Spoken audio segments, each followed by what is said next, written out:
Bom dia, querido irmão, querida irmã. Seja bem-vindo, seja bem-vinda ao nosso programa O Pão da Palavra. Minha saudação a todos os queridos radiovintes da Rádio Comunidade FM, da Web Rádio Nossa Mãe de Birité, e a você que nos acompanha pelo nosso canal Palavras de Redenção. Seja bem-vindo, seja bem-vinda ao nosso programa Pão da Palavra, no qual nós meditamos a Palavra de Deus proclamada neste domingo. Neste domingo celebraremos o primeiro domingo do tempo do Advento, no ano C, no qual a liturgia medita o Evangelho de Lucas nos domingos, né? Nós queremos celebrar nesse primeiro domingo do Advento, nos comprometer em caminhar ao encontro do Senhor que vem.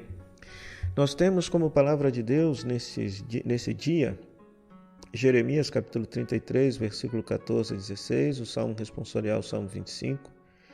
A segunda leitura é 1 Tessalonicenses, capítulo 3, versículo 12 ao capítulo 4, versículo 2. E temos como evangelho Lucas, capítulo 21, versículo 25 a 28 e versículo 34 a 36.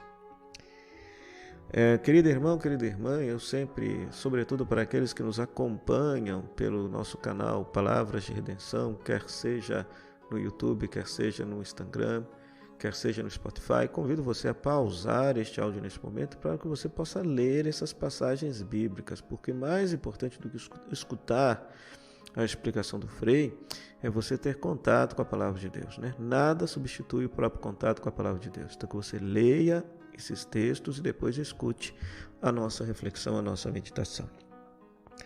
Querido irmão, querida irmã, na primeira leitura temos Jeremias capítulo 33, versículo 14 a 16. Esse texto fala do novo nome para Jerusalém, Deus, nossa justiça. Esse texto é uma reconfirmação da profecia messiânica de Jeremias capítulo 23, versículos 5 a 6, que provavelmente foi um discípulo de Jeremias no pós-exílio da Babilônia que escreveu.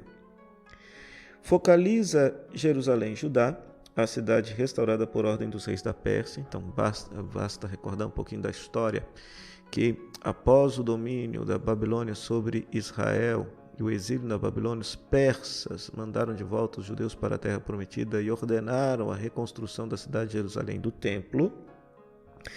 E por isso, com a restauração da cidade, então se dá o nome messiânico de Jeremias 23, 5 a 6, ou seja, para a cidade de Jerusalém.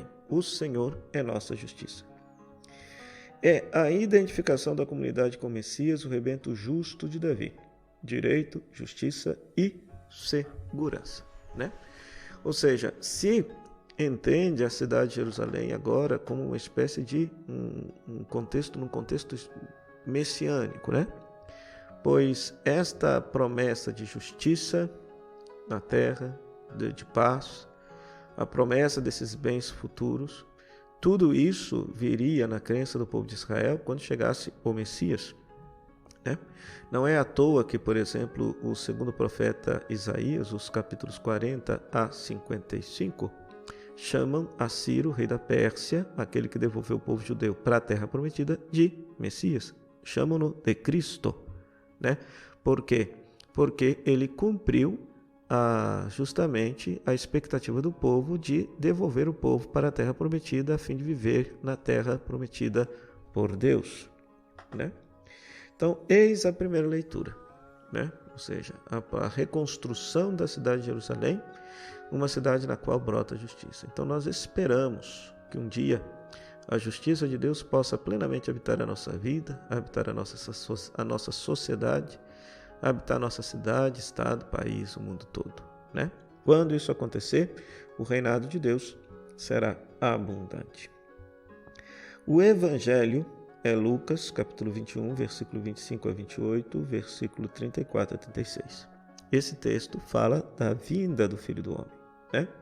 É a versão de Lucas do Sermão Apocalíptico. É uma versão ampliada de Marcos, capítulo 13. A destruição de Jerusalém, que ocorreu no ano 70, não foi o fim. Não era o fim, né? E é interessante, né? Porque para os cristãos, todos eles eram judeus e tinham a cidade santa de Jerusalém como cidade sagrada, umbigo do mundo. Então pensava-se que toda catástrofe que se porventura acontecesse com a cidade de Jerusalém era um sinal iminente do fim. Era um sinal iminente do fim. Pois muito bem, o Evangelho de Lucas foi escrito 10 anos depois da destruição da cidade de Jerusalém. Então percebeu-se que o fim não chegou. Então por isso essa expectativa do fim foi decrescendo nas comunidades cristãs. Então a destruição da cidade de Jerusalém na década de 70 não foi fim. E na mentalidade de Lucas haverá sinais maiores ainda que terrorizarão os homens em geral. Porém, levarão os fiéis a olhar com mais esperança ainda para o Filho do Homem, que vem julgar e consumar a história. Então é interessante que nesse texto se coloca uma distinção entre aqueles que creem e aqueles que não creem. Aqueles que não creem em Cristo, os sinais do fim serão sinais amedrontadores. Mas para aqueles que creem no Cristo, os sinais do fim serão sinais de esperança. Por quê? Porque a libertação estará próxima. O cristão sabe que ele não está entregue ao caos, mas também não se deixa surpreender. Ele fica firme não porque é o único jeito, mas porque confia na palavra do Senhor.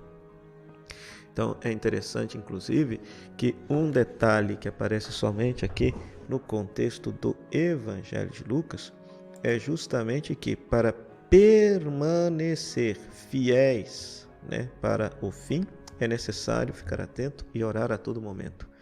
O Evangelho de Lucas tem esta característica interessantíssima, Ou seja, o fim, ou seja, todos os momentos importantes da vida de Jesus, Jesus está rezando. Então, inclusive, para o discípulo aguardar a segunda vinda de Jesus, ele tem que estar rezando.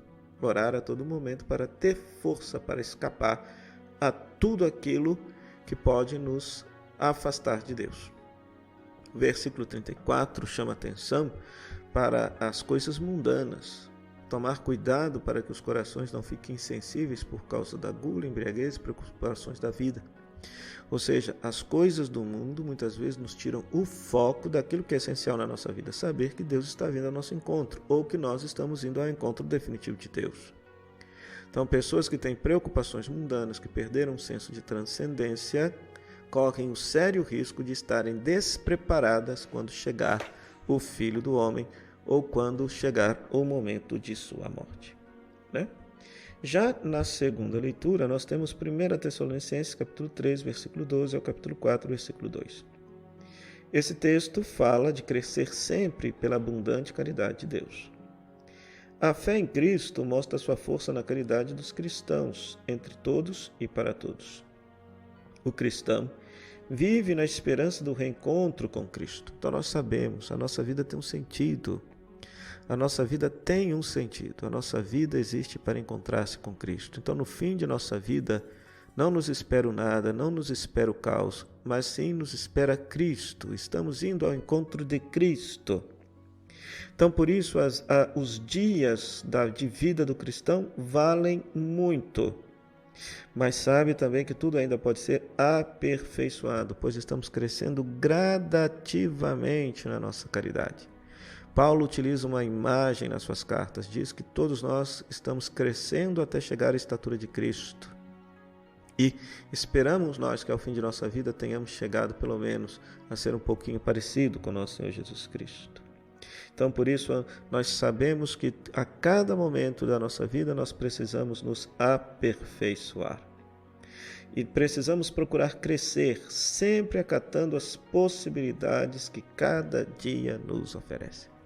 Então, Paulo escreve esta carta à comunidade tessalônica, que estava preocupada justamente com essa questão da iminência da vinda de Jesus. Então, Paulo ensina que eles devem crescer na caridade uns para com os outros, crescer no amor uns para com os outros, aperfeiçoando-se na caridade de Cristo.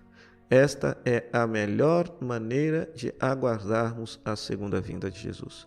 A vinda gloriosa de Jesus, bem como nos preparar para o momento de nossa morte, encontro definitivo com Cristo.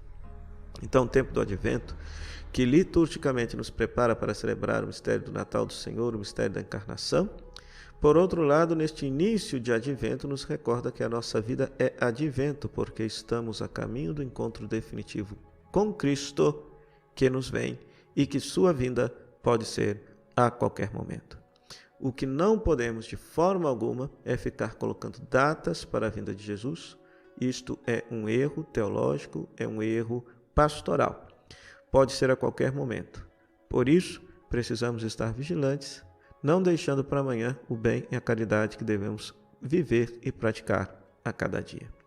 Para isso, queridos irmãos, queridas irmãs, oremos a Deus nosso Pai.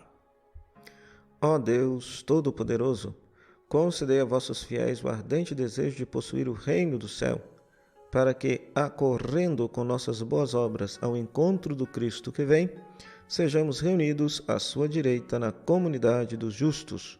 Por nosso Senhor Jesus Cristo, vosso Filho, na unidade do Espírito Santo. Amém.